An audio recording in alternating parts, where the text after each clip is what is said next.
5 மாவட்டத்துக்கு நான் போயிட்டு வந்தேன். இந்த மாவட்டத்தில் தான் அதிக நேரம் அதிகமாக பேசியிருக்கேன். கோவை, விழுப்புரம், அரியலூர், கடலூர், இன்றைய தினம் மயிலாடுதுறை. ஏன்னா அது விவசாயிகள் நிறைந்த பகுதியாக இருக்கிற காலத்தில் விவசாயிகளுக்கு ஏற்படுகின்ற பிரச்சனைகள், இல்லங்கள், இன்னல்கள் இதையெல்லாம் இங்கே தெரிவித்திருக்கிறீர்கள். நீங்கள் மனுவாகவும் கொடுத்திருக்கிறீங்க. அதனால் அதையெல்லாம் நாங்கள் உள்வாங்கி அனைத்து இந்திய அண்ணா திராவிட முன்னேற்ற கழக அரசை பொறுத்த வரைக்கும் விவசாயிகளுக்கு எந்தெந்த வழியில் உதவி செய்ய முடியுமோ, நன்மை செய்ய முடியுமோ அதையெல்லாம் திட்டமிட்டு நாங்கள் செயல்பட்டோம். ஏற்கனவே நீங்க குறிப்பிட்டீங்க, நான் ஒரு விவசாயி. இன்றைக்கு நான் விவசாயம் செஞ்சுட்டு இருக்கிறேன். நான் கல்லூரியை முடித்துவிட்டு வெள்ளை வியாபாரம் தான் பண்ணிட்டு இருந்தேன். கரும்பு எப்படி பயிரிடுறது, நெல் எப்படி பயிரிடுறது, தென்னை, பாக்கு, பருத்தி எல்லாமே எங்களுடைய தோட்டத்தில் விளைச்சல் பெற்றுக்கிறோம். காவிரி தண்ணி பாயிருது. அதனால எனக்கு இந்த விவசாயத்தில் மிகுந்த ஈடுபாடு உண்டு. விவசாய பணி என்பது ஒரு கடினமான பணி, அதை மறுக்கவே முடியாது. அதில் இருக்கிறவங்களுக்கு தான் அந்த கஷ்டம் தெரியும். ஏன்னா விவசாயி வெயிலையும் மழையும் இரவும் பகலும் பாராம இன்றைக்கு பணி செஞ்சாதான் நாம பயிரிடுற பயிரை விளைச்சலை பெற முடியும். நான் அந்த காலத்தில் இருக்கும் போதெல்லாம் நைட்ல தான் கரண்ட் வரும். 12 மணிக்கு மேலதான் செட்டு கிழக்கு போடுவாங்க. அப்பதான் அருகில் லைட்டை பிடிச்சிட்டு நம்ம மடம் மாதிரி தண்ணி கட்ட வேணும். கரும்பு தோட்டம் எப்படி இருக்குன்னு தெரியும். கொஞ்சம் முதிர்ச்சி ஆயிட்டாலும் சாஞ்சி போயிடும். அதற்கு ஏற்றவாறு காத்தடிக்கிறதுக்கு முன்னே நல்லா தண்ணி அதிகமாக கட்டி அந்த வரப்பெல்லாம் வாய்க்கால் வழியா போற அளவுக்கு அதை வசதி பண்ணியிருந்தா தான் அந்த இரவு நேரத்தில் போய் அந்த கரும்பு தோட்டத்துக்கு தண்ணி பாய்ச்ச முடியும். அதனாலதான் நான் கருத்தில் கொண்டு 24 மணி நேரம் மின் மோட்டார் இயக்கக்கூடிய ஒரு சூழ்நிலை உருவாக்க வேண்டும் என்று 1/4/2023 இந்த திட்டத்தை கொண்டாந்தோம். விவசாயிகள் துன்பப்படக்கூடாது என்ற ஒரு அடிப்படையில் தான் நான் முதலமைச்சராக வந்தபோது எந்த நிலைமையிலும் உங்களுக்கு நல்லா தெரியும். எந்த முதலமைச்சருக்கு அப்படிப்பட்ட ஒரு கஷ்டம் இருக்காது. கடுமையான வறட்சி, பதவி ஏற்றோன்னா வறட்சி, இது ஒரு பக்கமா. அப்புறம் பிரச்சனை சந்திக்க வேண்டியது. எப்படி பிரச்சனை சந்திச்சு உங்களுக்கு தெரியும். 6 மாசம் இருப்பாரா, 3 மாசம் இருப்பாரா, 4 மாசம் இருப்பாரா, இதை ஆட்சி காப்பாற்றுறது ஒரு பக்கம். ஒரு பக்கம் வறட்சி, ஒரு பக்கம் இப்படிப்பட்ட பிரச்சனை. இந்த இடையில கூட மக்கள் துன்பப்படாம வறட்சி நிவாரணம் கொடுத்தோம். இன்னைக்கு பாதிக்கப்பட்ட விவசாயிகளுக்கு கணக்கெட்டு இருக்கின்ற அளவுக்கு அந்த காலகட்டத்தில் 2748 கோடி வறட்சி நிவாரணம் கொடுத்தோம். அதுக்கு பார்த்தீங்கன்னா கஜா புயல். நான் இந்த பகுதியில் வந்துட்டு போனேன், எல்லா பகுதியும் வந்துட்டு போனேன். எங்களுடைய அமைச்சர்கள் இங்கே 3 மாசம் தங்கி எங்க மின்சாரத்துறை ஊழியர் சொன்ன மாதிரி ஒரு ஆளும் தண்ணிக்குள்ள போய் மின்கம்பத்தை நெட்டு அந்த கம்பியெல்லாம் இழுத்து தடைப்பட்ட மின்சாரத்தை முழுமையாக விவசாயிகளுக்கு கொடுத்தோம். டிரான்ஸ்பார்மர்லாம் போயிட்டுது, துணை மின் நிலையம் போயிட்டுது. இப்படி அந்த கஜா புயல்ல இந்த டெல்டா மாவட்டத்தை புரட்டி போட்டு போயிட்டு அந்த காலகட்டம் ஒரு டைம். அதுக்கு பிறகு கொரோனா, அது ஒரு வருஷம். ஒரு வருமானம் இல்லை, ஒரு பைசா வருமானம் அரசாங்கத்துக்கு கிடையாது. ஏன்னா தொழிற்சாலைக்கு தான் வருமானம் வரும், கடை இருந்தால் தான் ஜிஎஸ்டி வரும். இதில் பெட்ரோல் ஜிஎஸ்டி, பெட்ரோல் இருந்து நமக்கு டாக்ஸ் வரும். அப்புறம் பத்திரப்பதிவிலிருந்து வரும், ரோட் டாக்ஸ் வரும். அப்புறம் கலால் 11 மாசம் கடையை திறக்கல, ஊட்டி வச்சிட்டோம். அப்புறம் ஜிஎஸ்டி வரி. இப்படி எதிலையுமே வருவாயே கிடையாது. 40,000 கோடி கொரோனாவுக்கு செலவு. இந்த காலகட்டத்தில் கூட விவசாயிகளை பாதுகாக்க வேண்டும் என்ற அடிப்படையில் 12,110 கோடி கடனை தள்ளுபடி செஞ்சோம். மாண்பு அம்மா இருக்கின்ற பொழுது சுமார் ஒரு 5,800 கோடி கடன் தள்ளுபடி செஞ்சாங்க. ஆக எங்களுடைய நிலைமை சொல்றேன், அவ்வளவு கடினமான நிலையில கூட நம்முடைய விவசாயிகள் வாழ்வு மலர வேண்டும், விவசாயிகளுக்கு இடர்பாடுகள் களையப்பட வேண்டும் என்ற அடிப்படையில் அந்த பயிர் காப்பீட்டு திட்டம் இந்தியாவிலேயே சுமார் 12,000 கோடி நாம தான் வாங்கி கொடுத்தோம். விவசாயிகளுக்கு பயிர் காப்பீட்டு திட்டத்தின் மூலமாக இழப்பீட்டு தொகையை பெற்று தந்த அரசு இந்தியாவிலேயே நாம தான். அதேபோல கடனும் அதிகமாக கொடுவாங்க. இயற்கை சீற்றத்தால், பேரிடரால், புயல் வெள்ளத்தால் நம்முடைய பயிர்கள் சேதமடைகின்ற பொழுது அந்த சேதத்தை மதிப்பிட்டு உடனுக்குடன் நிவாரண தொகை கொடுத்ததும் அதிமுக அரசு. அது ஒரு ஆண்டு என்று கருதுகிறேன். 2 முறை இழப்பீடு தொகை கொடுத்தோம் விவசாயிகளுக்கு. STRF மாநில பேரிடர், தேசிய பேரிடர் 2 இருந்தது. அதெல்லாம் நாங்கள் கவனத்தில் எடுத்துக்கொள்ளாமல் விவசாயிகளுக்கு எந்த அளவுக்கு நிவாரணத்தை உயர்த்தி கொடுக்குமோ அந்த அளவுக்கு நிவாரணத்தை எல்லாம் உயர்த்தி கொடுத்தோம். ஆக அதிமுக ஆட்சி இருக்கின்ற வரை இப்படி கூட உர தட்டுப்பாடு எல்லாம் இருந்தது. இன்னைக்கு ஒரு விவசாயிகள் பயிரிடுறாங்கன்னா எந்தெந்த காலகட்டத்தில் எவ்வளவு உரம் தேவை அதை கணக்கிட்டு அவ்வப்போது மத்திய அரசிடம் நம்ம கொள்முதல் செஞ்சு உடனுக்குடன் விவசாயிகளுக்கு அந்த காலத்திற்கு ஏற்றவாறு அந்த உரமெல்லாம் தடையெல்லாம் கொடுத்தோம். இந்த ஆட்சியில் வந்த பிறகு இந்த உர தட்டுப்பாடு இருந்ததாக கூட நாங்கள்லாம் கேள்விப்பட்டோம். நிறைய எங்களுடைய கட்சி சேர்ந்த மாவட்ட செயலாம் கூட தெரிவிச்சாங்க கடந்த காலத்தில். அது மட்டும் இல்லை, நீங்க கூட சொன்னாங்க இந்த கழிவு நீர்லாம் ஆற்றுல சேர்த்துன்னு. அதுக்கும் நான் என்னுடைய சிந்தனை ஊச்சுது.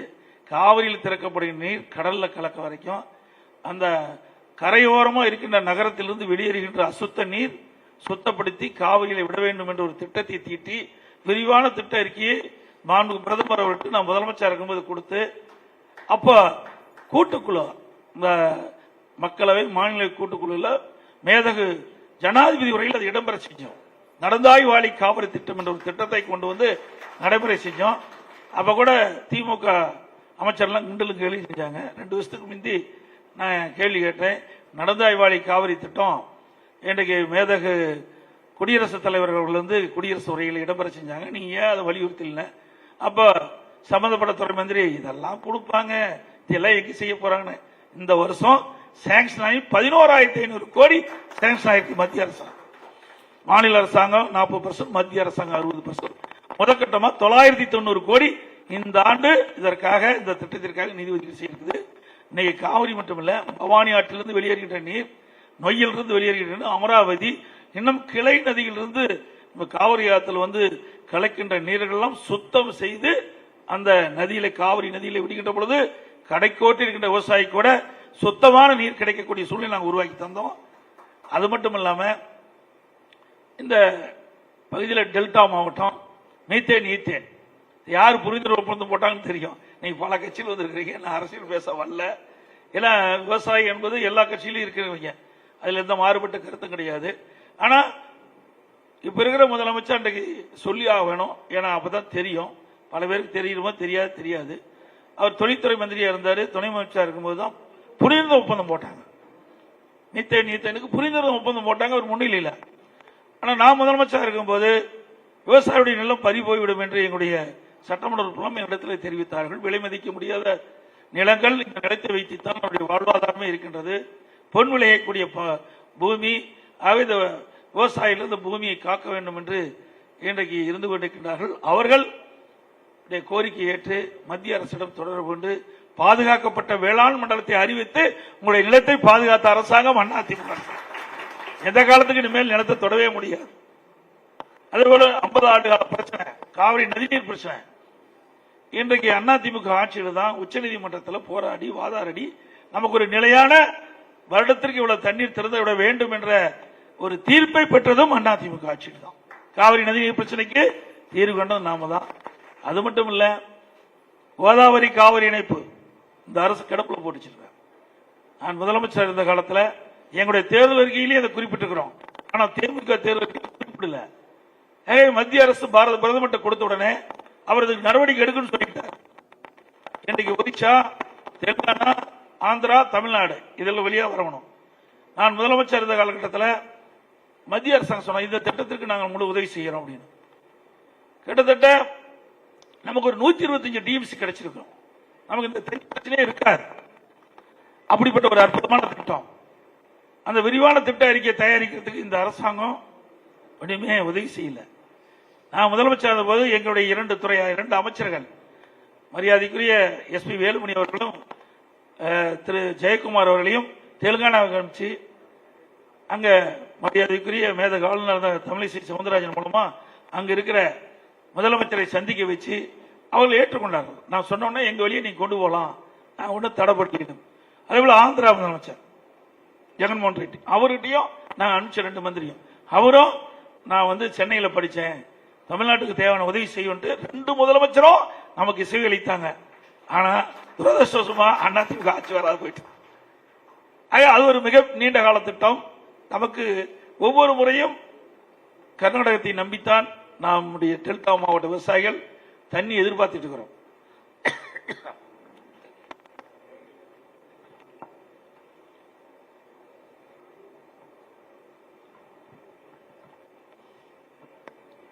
அதோட மழை காலத்தில் பெய்கின்ற நீர் இன்னைக்கு மேட்டூர் அணை நிரம்பி உடனே அதிலிருந்து உபரி நீரை வெளியேறி கடலை கலக்கு.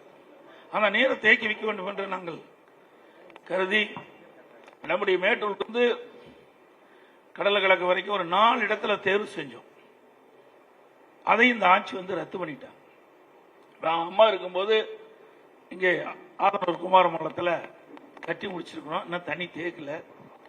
அதேபோல் நஞ்சை புகழூர் நம்முடைய நாமக்கல் கரூர் மாவட்டத்துக்கிட்ட அதுவும் முடிகிற தருவாயில் இருக்குது. அங்கேயும் அப்படியே இந்த ஆட்சி வந்த பிறகு ஆம வேகத்தில் நடக்குது. இன்னும் 4 இடத்துல இப்படி உபரியா போற நீர் அங்கங்க தேக்கி வச்சா இந்த நீர் பயன்படும் என்ற அடிப்படையில் நாங்க இந்த திட்டத்தை எல்லாம் கொண்டாந்தோம். ஏன்னா 20 மாவட்ட மக்கள் இந்த காவிரி நதியை நம்பித்தான் குடியிருக்க காத்துட்டு இருக்காங்க. இந்த காவிரி நதியில் குடிக்கிறதுக்கு தண்ணி கிடைக்காது. ஆக அது நல்ல நீராக இருக்க வேண்டும். 2வது, ஒருவேளை வறட்சி ஏற்படுகின்ற பொழுது அங்கங்க இருக்கின்ற தடுப்பணையின் மூலமாக நீர் தேக்கி வைக்கின்ற பொழுது அந்த தண்ணீரை குடிநீருக்கு பயன்படுத்த கூட ஒரு சூழ்நிலை உருவாக்க வேண்டும் என்று நான் கருதினேன். அது மட்டும் இல்லை, இங்கே கூட சொன்னாங்க உப்பு நீர் படிதுன்னு சொல்லி. இதுக்கு தான் மணலே அள்ளக்கூடாதுன்னு நான் உத்தரவு போட்டேன். நான் முதலமைச்சரான உடனே 2014 ஆற்றிலிருந்து மணல் அள்ளக்கூடாது, எம்சாண்டுக்கு போங்க. மணல் இல்லைன்னா இயற்கை வளம் குறையும், அதுல நீர் சேமிக்கும். அது நாளுக்கு நாள் அல்ல, அது குறிப்பிட்ட அளவு தான் அல்லவணும். ஆனா விட்டுட்டா யாரும் கண்காணிக்க முடியாது, எல்லாம் பேசலாம், யார் போய் தினமா போய் நின்றுட்டு இருக்க முடியும். அதனால பெரிய கஷ்டம். இதனாலதான் பார்த்தேன் 2017 முதலமைச்சராகி 2 மாசத்துல இனி ஆற்றுப்படுகையில் யாரும் மணல் அள்ளக்கூடாது என்று ஒரு தடை உத்தரவை போட்டு, அது மட்டும் இல்ல மணலுக்கு பதிலாக எம்சாண்ட் பயன்படுத்தும் நான் உத்தரவு போட்டு அதை பயன்படுத்திட்டு இருந்தாங்க. இந்த ஆட்சியில திருட்டுத்தனமா மண் அள்ளிட்டு இருக்காங்க. இந்த 2 நாளைக்கு முந்தி கூட கரூர்ல ஒரு முறைகேடாக மண் அள்ளிக்கின்ற பொழுது மணல் 1500 ரோடு முறைகேடா அள்ளிட்டு இருக்காங்க. இப்போ அள்ளிட்டு தான் இருக்கிறாங்க. அப்ப அவர் போய் தடுத்து ஒருத்தரை அவர் வெட்டி அதே இடத்துல இறந்து போயிட்டார். அப்படி தம்பி தடுக்க போனார். அவர் சீரியஸா இருக்கிறாங்க. அம்மாவையும் அடிச்சு அந்த அம்மாவும் சீரியஸா இருக்கிறாங்க. ஆக இப்படி மணல் கொள்ளை இன்றைக்கு நடந்துகிட்டு இருக்குது. அண்டை மாநிலத்துக்கு மணல் கடத்துறாங்க. அதை பத்தி எல்லாம் இந்த அரசாங்கத்தில் கவலையே இல்லை. அவர்களே அதுக்கு உடந்தையா இருக்குன்னா என்ன பண்ண முடியும்? ஒண்ணுமே செய்ய முடியாது. நாம் எவ்வளவுதான் இயற்கை வளத்தை காப்பாற்ற வேண்டும் என்ற முயற்சியாலும் கூட அரசாங்கம் தான் காப்பாற்ற முடியும், தனி மனிதனால் காப்பாற்ற முடியாது. அப்படி தனி மனிதன் யாராவது காப்பாற்ற முற்பட்டால் இப்படி வெட்டி சாய்க்கிறாங்க. அப்படிப்பட்ட ஒரு சூழல் இருக்குது. உண்மையிலேயே வேதனை அடைகிறோம். ஏன்னா நீருடைய அருமை விவசாயிக்கு தான் தெரியும்.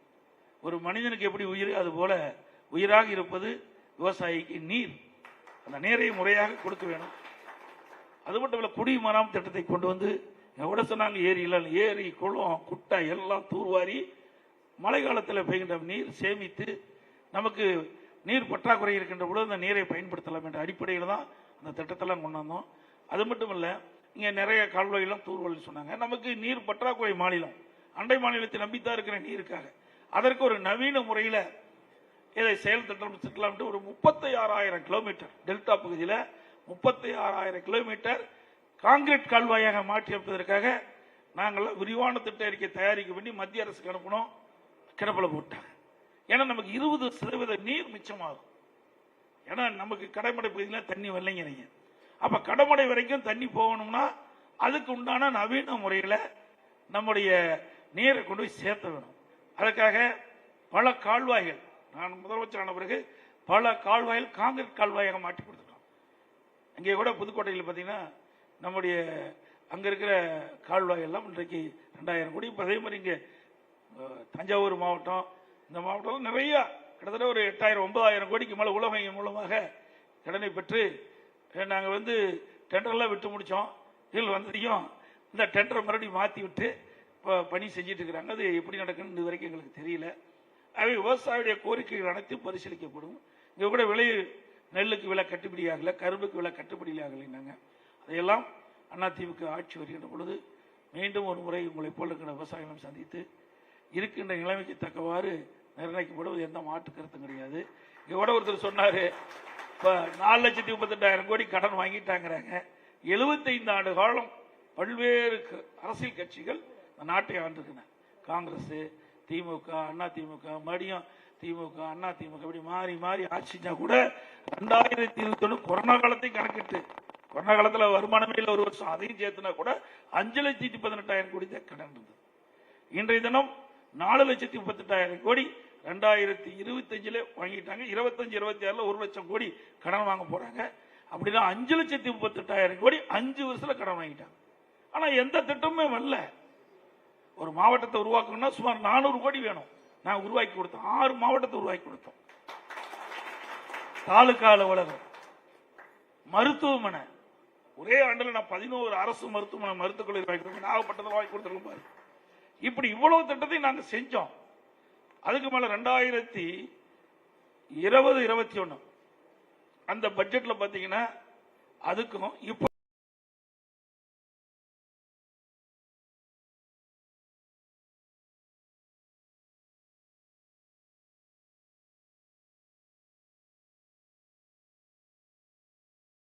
அரசாங்கத்துக்கு கூடுதல் வருமானம் வருது. இப்படி இவ்வளவு கூடுதல் வருமானம் வந்து கடன் எதற்காக வாங்குறான்னே தெரியல.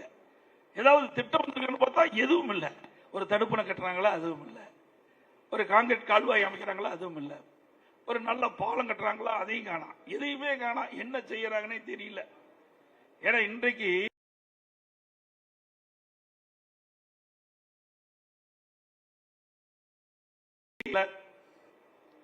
ஒரு நிர்வாகம் எப்படி இருக்க வேண்டும் என்ற ஒரு நோக்கத்தோடு நாங்கள் அரசாங்கத்தை செயல்படுத்தினோம். வரவு செலவு எல்லாம் கரெக்டா பார்த்து எதுக்கு என்னென்ன செய்யணும், விவசாயத்துக்கு எப்படி செய்யணும், அதே மாதிரி தொழிற்சாலைக்கு என்ன செய்யணும், மின்சார வாரியத்துக்கு என்ன செய்யணும், இப்படி என்று தனித்தனியாக பிரித்து நாங்கள் செயல்படுத்தினோம். நீர் மேலாண்மைக்கு முன்னுரிமை கொடுத்தோம். இதற்காக ஓய்வு பெற்ற 3 தலைமை பொறியாளர்கள், 2 கண்காணிப்பு பொறியாளர்கள்,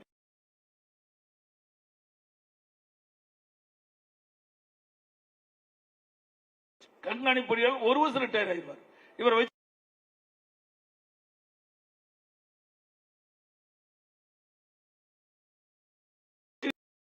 விவசாய நலன் கருதி நீர் மேலாண்மை கொண்ட பொறியாளர்களை தேர்வு நியமித்து அவர்கள் எல்லா மாவட்டத்துக்கும் சென்றாங்க. எல்லாம் சர்வே பண்ணாங்க. சர்வே பண்ணி அந்த சர்வேல எந்தெந்த பகுதியில் செக் டேம் கட்டணும், எந்தெந்த டைம்ல செக் டேம் கட்டணும், எந்தெந்த டைம்ல எந்தெந்த இடத்துல கால்வாய் தூர்வாரம் என்றெல்லாம் கணக்கிட்டாங்க. அது மட்டும் இல்ல, கால்வாய் தூர்வாய்கின்ற பொழுது ஒவ்வொரு மாவட்டத்திலும் ஒரு IAS அதிகாரி நியமிச்சாங்க. அந்த வட மாவட்டத்திலிருந்து அங்க இருக்கிற பொறியாளர்களுக்கு அனுப்பிச்சு போய் சூப்பர்வைசர் பண்ணணும். எல்லா கால்வாயும் போட்டோ எடுக்கணும். அப்படி நேரடி பார்வையில் நாங்கள் வச்சிருந்தோம். அதனாலதான் கடைமுறை வரைக்கும் தண்ணி போச்சு. இப்ப கடைமுறை பைக்கெல்லாம் தண்ணி வரலைன்னு சொல்லிக்கிறீங்க. ஆகவே நாங்கள் ஒவ்வொரு முறையும் என்னுடைய டேபிள், நானே பொதுப்பணித்துறை அமைச்சராக இருந்ததுனால டெய்லி என்னுடைய லிஸ்ட் வரும். ஒரு அணையில் எவ்வளவு நீர் இருக்குது, எந்தெந்த இடத்துல எவ்வளவு பாசனத்துக்கு தண்ணி திறக்கப்படுது, எவ்வளவு பாசனம் பெறுது, இல்ல யாராவது கம்ப்ளைண்ட் பண்றாங்களா, கம்ப்ளைண்ட் பண்ணா அது என்ன கம்ப்ளைண்ட், அது என்ன தீர்வு காணணும், அது எந்த கண்காணிப்புடையார் கீழ் வருது, இதையெல்லாம் நாம் கண்காணித்து உடனுக்குடன் அந்த பிரச்சனையை தீர்த்த காரணத்தினால்தான் கடைமுறை வரை தண்ணீர் சென்றது, நல்ல விளைச்சல் கிடைச்சது. இங்க கூட உப்பு தண்ணி சொன்னாங்க, ரெகுலேட்டர் அமைச்சோம். அங்க என்னங்க பாத்தீங்கன்னா 3 கிலோமீட்டர் 4 கிலோமீட்டர் 5 கிலோமீட்டர் கடல் தண்ணி வந்து அப்படியே பேக் வாட்டர் வந்துடும். பேக் வாட்டர் வரும்போது உள்ள தண்ணி போந்தா அங்க உப்பு என்னதாயிரும். அவே அந்த நிலை கூட ரெகுலேட்டர் அமைக்க வேண்டும் சொல்லி பல இடத்துல நாங்கள் அமைச்சோம். நிறைய இடத்துல ரெகுலேட்டர் அமைக்கிறதுக்கு நபார்டு வங்கி திட்டத்தின் மூலமாக அனுப்பிச்சு வச்சோம். ஆட்சி மாற்றத்துக்கு பிறகு கடப்புல போட்டோம். எல்லா பகுதியிலுமே எந்தெந்த இடத்துல அந்த டெல்டா பகுதி, தஞ்சாவூர், நாகப்பட்டினம், இந்த மாதிரி நிறைய இடத்துல எங்கெங்கெல்லாம் நீங்க போய் கடல்ல போய் இந்த பேக் வாட்டர் தண்ணி சேருதோ அங்கெல்லாம் விவசாயிகள் வைத்த கோரிக்கை, அதுக்குன்னு ஒரு பவர் பாயிண்ட் பிரசன்டேஷன் போட்டு அதெல்லாம் நாங்கள் 1 மணி 2 மணி நேரம் அதை பார்த்து இந்த இடத்துல இன்னொரு மாதிரி இருக்குது, இவ்வளோ எஸ்டிமேட் வரும், இதை எப்படி நம்ம கடன் வாங்கி இல்லது அதுக்கு ஏதாவது நிதி ஆதாரத்தை பெருக்கி இந்த திட்டத்தை நிறைவேற்றலாம் என்றெல்லாம் நாங்கள்லாம் ஒரு ஆய்வு செய்து அந்த ஆய்வின் அடிப்படையில் இதெல்லாம் செயல்படுத்தணும். அதே போல இங்கே வந்திருக்கின்ற விவசாயியுடைய மனங்குளர நிச்சயமாக அனைத்து இந்திய அண்ணா திராவிட முன்னேற்ற கழக ஆட்சி அமைக்கின்ற பொழுது நீங்கள் பல கோரிக்கைகள் வைத்திருக்கிறீர்கள். அதே போல பட்ஜெட்னு ஒன்று போட்டாங்க, வேளாண் பட்ஜெட். அது எப்படி தான் போட்டாங்கன்னு எனக்கு தெரியல. 20 துறையை ஒன்னா வச்சு 20 துறையில் இருக்கின்ற அறிவிப்புகள்லாம் ஒன்னா சேர்த்து ஒரு பட்ஜெட். அந்த துறையில் இருக்கிற நிதியெல்லாம் இதுல இணைச்சு ஒரு பட்ஜெட் ஒரு நாடகத்தை அரங்கேற்றினாங்க. அந்த வேளாண் பட்ஜெட்டுங்கிறதுக்கு அர்த்தமில்லாத போச்சு. ஏன்னா அது எல்லாம் வேளாண்மை மானிய கோரிக்கையிலேயே வந்துருது. இப்ப கால்நடை மானிய கோரிக்கை அது விடாங்க, நீர்வளத்துறை மானியா அதுல எல்லாம் சேர்த்து ஒரு அவியல் மாதிரி ஒண்ணு வச்சு வேளாண் பட்ஜெட் மக்களை ஏமாற்றி விவசாயிகளை ஏமாற்றுவதற்காக இந்த பட்ஜெட் போட்டாங்க. இந்த பட்ஜெட்ல ஒரு நன்மையும் கிடைக்கல. இப்படி நிறைய இருக்குது. நான் பேசலான்றது கால நேரம் அதிகமாகி போயிட்டு காலத்தினால அதிகமாக உங்களோட பேச முடியல. வர்த்தகத்தை பற்றி சொன்னாங்க. இந்த வர்த்தகத்தை இருக்கிற நிர்வாகிகள்லாம் நாங்கள் பேசி உங்களுக்கு என்னென்ன உங்களுக்கு இடர்பாடுகள் இருக்கின்றதோ பிரச்சனைகள் அதையெல்லாம் நாங்கள் சரி செய்வோம் என்ற இந்த நேரத்தில் தெரிவித்து இங்கே வருகிறது விவசாய மக்கள் பல்வேறு அமைப்பை சேர்ந்தவர்களெல்லாம் தங்களுடைய கருத்து உங்களுடைய எண்ணங்கள் நிறைவேற்ற அளவுக்கு என்னுடைய ஆட்சி செயல்படுத்துவோம் என்று சொல்லி வாய்ப்புக்கு நன்றி.